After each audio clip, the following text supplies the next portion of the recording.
Hello, everyone, and welcome to UAS Magazine's biweekly podcast. I'm your host, Dayna Bastian. Today, I am excited to chat with a highly distinguished industry professional. He has over 11 years in the industry and has come to Auterion after 6 years at DJI, where he built the public safety drone vertical and has become one of the most trusted global leaders and evangelists in the small unmanned aircraft systems integration and deployments. Prior to joining the drone industry, he spent 13 years at NASA's Solar Dynamics Observatory. So today I'd like to welcome our special guest, Romeo Durscher, Senior Vice President of Strategy at Auterion. Welcome, Romeo. Thank you for being here. Hello, Dana. Oh, this is so much fun. I'm looking forward to the discussion. We are too. And looking forward to that discussion. Last month, Auterion published the 2022 Consumer Attitudes on Drones Delivery report. Before we dive into the details of that report, could you give us an introduction regarding Auterion and your role? Certainly. And this is a very, very interesting company and entity and what we're trying to achieve. So Auterion, first and foremost, we are a software company with the aim to standardize mobile robotics deployments based on open source and open standards. So think of it as the Android of the drone industry. So you have one operating system and it runs on different hardware platforms, no matter if it's this manufacturer or that manufacturer, if it's a multi-rotor, a tri-rotor, or a fixed wing VTOL, it's the same. In fact, even ground robotics, water and underwater robotics can run on the same operating system. So what we're trying to do is we're trying to enable the drone or the robotic manufacturers, the cameras and sensor manufacturers, and the app developers to build their solutions based on open standards, and through that integrate and become part of a strong ecosystem. So that then in return means that end users have choices. There's a true ecosystem, and no matter if they're deploying a fixed wing VTOL or a ground robotics or a multi-rotor, it's one common operating system, the same data workflow. It's just standardized. So that's our main aim. Gotcha. And how does your role really fit into that as the vice president of strategy? What kind of strategy? And I guess this kind of also leads into my next question as well. As a software company, why is Auterion interested in that consumer perception of drone delivery?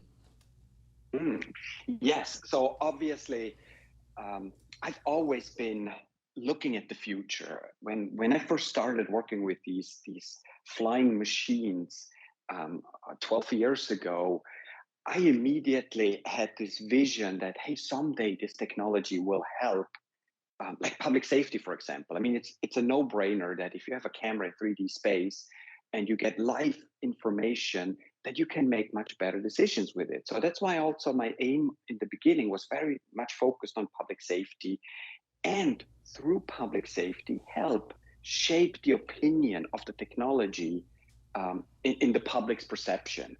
And here in the United States, we're a very interesting bunch.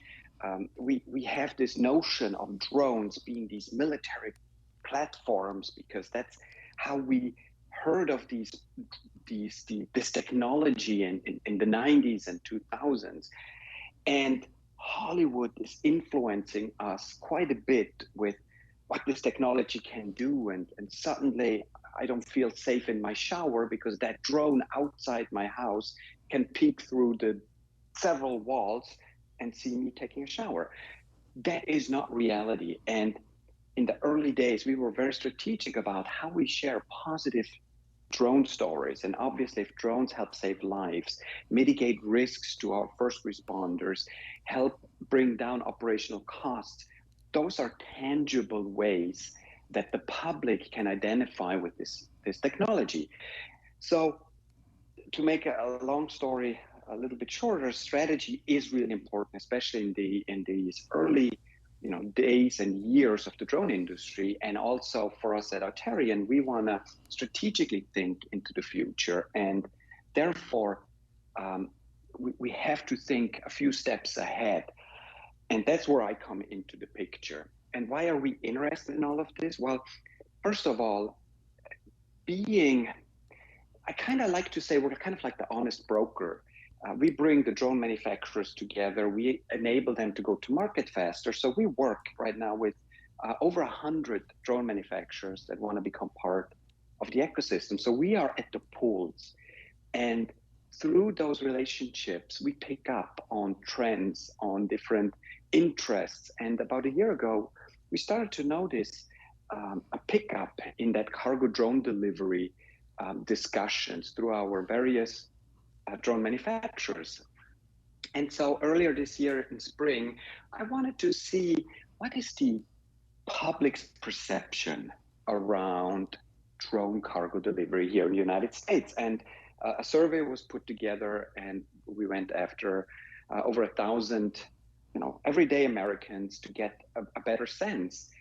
And I was also very interested to see how has this changed from 3 years ago and 5 years ago and even 10 years ago. And it's quite fascinating. So hopefully you get a little bit of a picture why strategy is important for us here at Auterion, why we were interested in this data. And now we can use this data to not only make a good case for this use case, but also see where can we continuously focus on that makes the best impact on the public and ultimately on the end user. I think you bring up a lot of great points in your answer, especially, with that widespread adoption, especially and that public acceptance of drones. Here in North Dakota is where we're located out of. We're very lucky where a lot of people have been around the drone industry for a long time here. They've seen the public safety aspect, but I know that's not always everyone in the U.S. And looking at some of those figures from your study, 64% of those that were surveyed do see drones as becoming an option for home delivery. So what do you believe will be the primary driver of wide-scale drone adoption? Do you see that being more consumer demand or government policy? Yes. So let's look at drone delivery. It's nothing new. We're seeing hundreds of thousands of drone flights already being done, mostly on the medical delivery side. So delivering medical tests, medical results, medicine, vaccines, or even blood or organs. So these are happening right now in remote areas, in the difficult to get to areas, but we're also seeing them in more urban environments. So even on the public safety side, we're seeing drone delivery, and we've seen those for years where the drone, for example, drops off a life preserver over a beach area, over rivers, lakes, or they're delivering communications equipment, food, first aid during a search and rescue mission or other incidents. That's also a type of drone delivery. Now we're seeing a much more focused scale up in drones, bringing everyday consumer products quickly to the people that order them. And here, that's what's so fascinating is that home delivery in the US has really become the new convenience store. So you need something quickly at home, maybe diapers. You've run out of diapers, or you need, groceries so you can continue with your meal. And what you do, you go online and you pick and choose what you need, and you have it delivered ASAP. And 80% of Americans do that. And half of those, they do that on a weekly basis. To me, that's amazing that we've come to this point where a huge percentage of Americans do that week after week, where they order something and it will be delivered within hours to their home. And if we look at what type of delivery options there are today, it's your delivery van, and it potentially is your person on a bicycle that has a big backpack or a little cargo area on the bike that now comes and drops something off. Yet we have another option. Now we have also that drone delivery option. And yes, it's right now only getting scaled up to 34 locations, but that's to me here that in the US, that's amazing that Walmart says, hey, we are scaling up to do drone deliveries across 34 locations in the US, and then we will expand more. That is the true beginning of utilizing this technology and also contributing to a more economical impact on our environment. Yeah, I think that's a really great point to bring up, especially, we are seeing Walmart kind of taking the lead on the drone delivery aspect. And especially as being a retailer that does hit multiple different cities, and I would say all 50 states for the most part. That is a really big thing for the drone industry. And I'm really excited as our media company, as UAS Magazine, to see where that takes off. Can you walk us again? You did mention a few of your data points here, but could you walk us through a few more of those data points and ones that maybe you found most surprising, especially looking back over the last 5-10 years, things that have changed, perceptions that you've seen change over the last 10 years? Yes, so there's definitely some interesting things.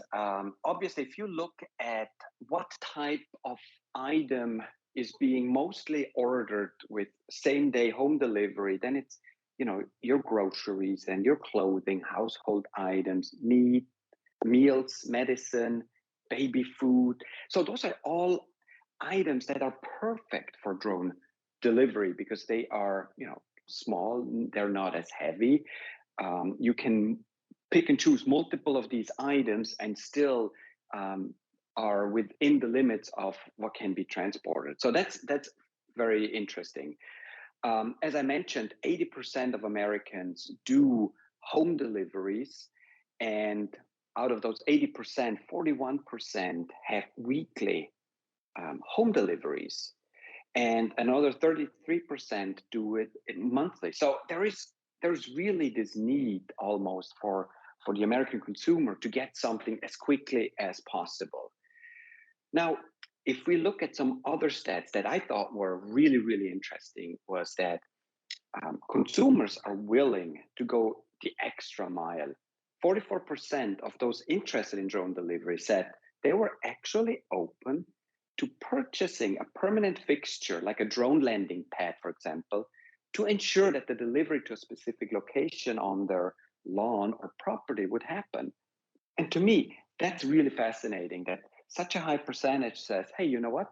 If I can purchase a landing pad, I will actually do it because now I have another option for my delivered items to come here.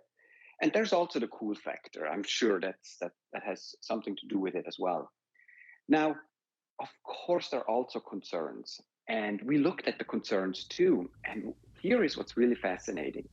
The majority of concerns about drone cargo delivery are not tied to the drone, they're tied to the actual delivery.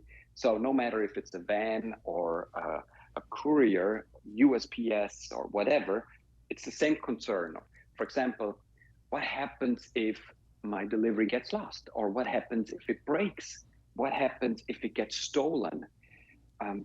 So those are not drone specific concerns. And that's really interesting. The one concern that's drone specific, and I had to smile when I went over the report first, was exactly the type of concern that is associated with, Hollywood, and that is, well, the sky will be cluttered with drones. And if you start to break this down, it's actually quite fascinating. There are billions of birds around the globe, and there are millions of drones and crewed vehicles or aircrafts flying around. But anytime you look up into the sky, you never see a covered sky with birds. Well, maybe if it's fall and they all congregate and they start flying south, but that's unusual that you see that. So uh, drones will not clog up the sky. Yes, we may be seeing more drone operations happening as we see it today.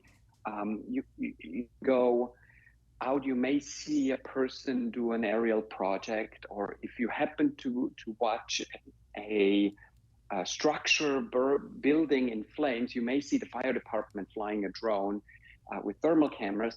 So we're starting to see it, but it will not be this covered sky. So those were some very interesting points.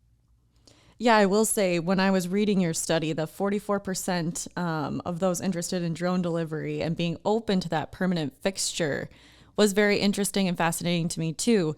Even, maybe if we go as far as looking years down the road, if there's incentives, tax breaks, if you do get those installed for that delivery, growing the economy. I think that could be something really unique for sure. And, kind of going back to that 58% of Americans, that's over half of those you surveyed, are favoring drone deliveries. Why do you believe, you talked about in the past 5, 10 years, people had that negative look at commercial drone usage and only saw it as military drone usage? Why do you believe it has not had a faster adoption rate? That's a good question. So let's let's take a step back and look at this. So drones operate in 3D space, so in the air, and their use, integration, and benefits are actually adopted pretty fast, considering that this technology is operating the same airspace as a airplane, as a helicopter, over urban areas, outside of other areas. So it's actually happening very fast. And technology is always ahead of regulations. And we've seen that in history. Like, let's take a look at automobiles. When cars were invented, um, there was no network of roads like we know today. And once roads were built and paved and made, more accessible, then also um, rules came about, and how fast you can drive, and who yields to whom, and what kind of licenses do you need. And we're seeing the same trajectory here in the drone industry as well. So we have matured quite a bit, and we have overcome a lot of initial challenges and hurdles, and we're in a much better space than we were a few years ago, but yet we're still adapting and changing and learning. Now, if you ask, why has it not been adopted faster? It really depends who you're talking to. If you're asking a person in that remote village in Africa where they get medical deliveries by drone once a week, this person will say, what are you talking about? This is amazing. It's happening right here. But if you're talking to a person that lives in a 10-story apartment building in Manhattan, that person would say, well, it's not being adopted. So you see, there are true um, challenges that we still have to overcome, but we cannot just blankly state that it's not being adopted fast enough. There is a lot of stuff happening, and you want to do it right. I think that's the key. You have an opportunity to do it right. You're operating in 3D space. Even autonomous cars that only operate in 2D space are not yet seen every day out there driving around without any input. So I think we're doing pretty good. I think so too. And as you mentioned earlier on in the podcast, Auterion works on the software side of all of this. So, what role does that play within drone delivery at scale? Mhm. Dana, that's interesting. Um, I've been saying this for a few years now. Um, Initially, when drones came to market in the first few years, everybody was so focused on the hardware and on the specs of the camera and the increased flight time. And now I can fly even further. And that is good for, new technology. You want to have good hardware. But I always said, hey, we are at a point where it's about software and it's about data, because those are the very, very defining pieces that will make your return of investment visible. So, yes, if you're a single drone operator, you may be okay with having a very manual data process. Like, you're taking an SD card out of a drone and putting it in an adapter and then putting it on a laptop and moving files over and then uploading files into a software solution and then you have an end product. I, if this was the workflow in Instagram, where an influencer had to take a picture, take an SD card, and do all those steps, we would not have influencers. And that may not be a bad thing, but you get the point. Hmm. Automation is key. And that's through software. And software also allows so much more. For example, on edge computing, so that we have the capability on board of the drone to do real time data analysis and real time onboard decision making capabilities. And that allows then for more autonomous and more safe operations. And in cargo, the example is um, identifying safe landing or drop zones based on software defined features and allowing proper fleet operation and mission management. And of course, that real time data exchange from the health of the vehicle are all systems and subsystems operating properly to maintenance recommendations. That is all software based. So, more and more, the drone industry is realizing what the computer industry realized, in the mid 80s, that it's software that brings the capabilities. And the moment you start connecting, the moment we start to connect computers with each other and to the internet, you brought on use cases that we didn't even imagine. The same is happening in the drone industry. Software and connectivity, making systems become part of a fleet, that's where then really we're going to be seeing a return of investment. Yeah, and I'm glad that you brought up the mention of fleet as well. So, there is a lot of variability within the industry, multiple different manufacturers, many different products, technologies, connectivity. How easy is it really to build a successful large scale fleet? There is and there isn't variability in the industry. So right now we have a closed system manufacturer, which has a really large market share. I lived that life for many years, and I saw the limitations that that closed system approach brought to the community. And I tried really hard to get that concept of standardization across so that we can scale up. But I was not successful. And that's what led me now to be part of the open source and open standards world, where we can do that. We can really truly build a true ecosystem.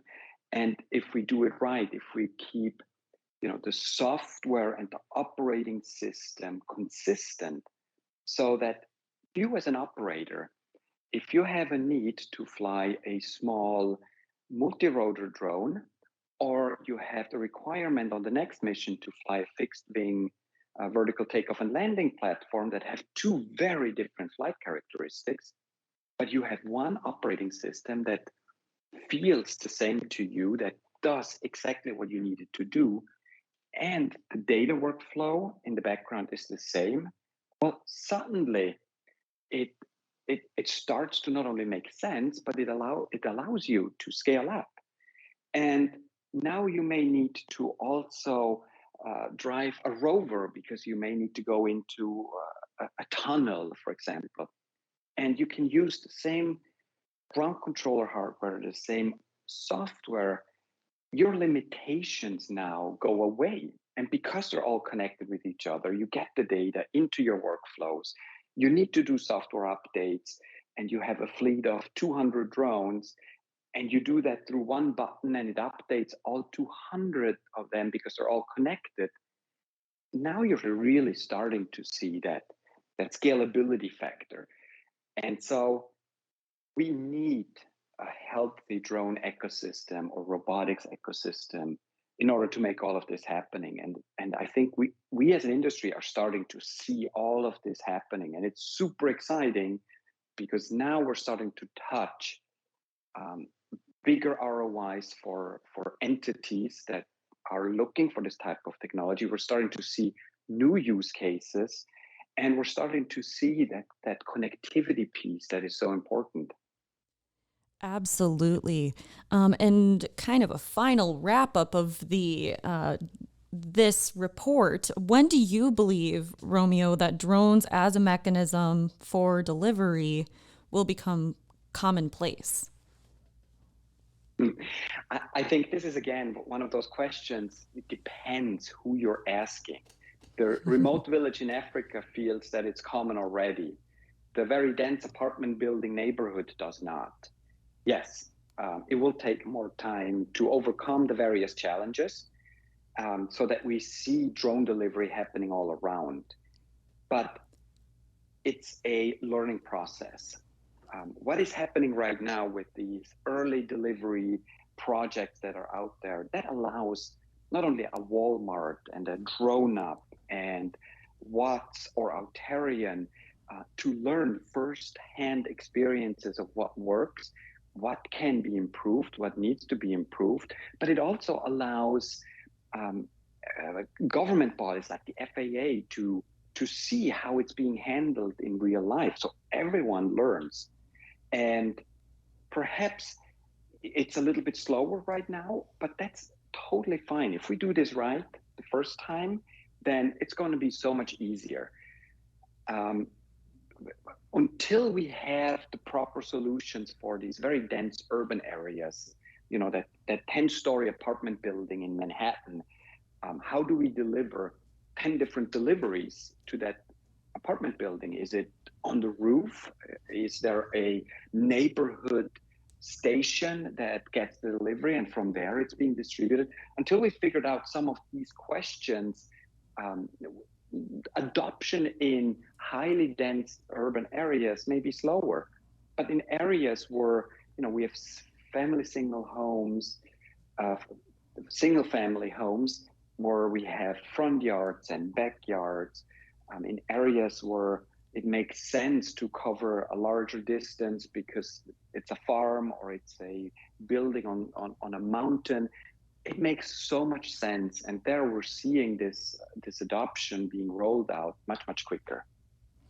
Absolutely. I think you bring up a lot of great points in this podcast, Romeo. We are nearing the end of our time today, but Romeo, I really would like to thank you for joining us for our podcast. We really appreciate you sharing your insight with our listeners about the 2022 Consumer Attitudes on Drone Delivery report.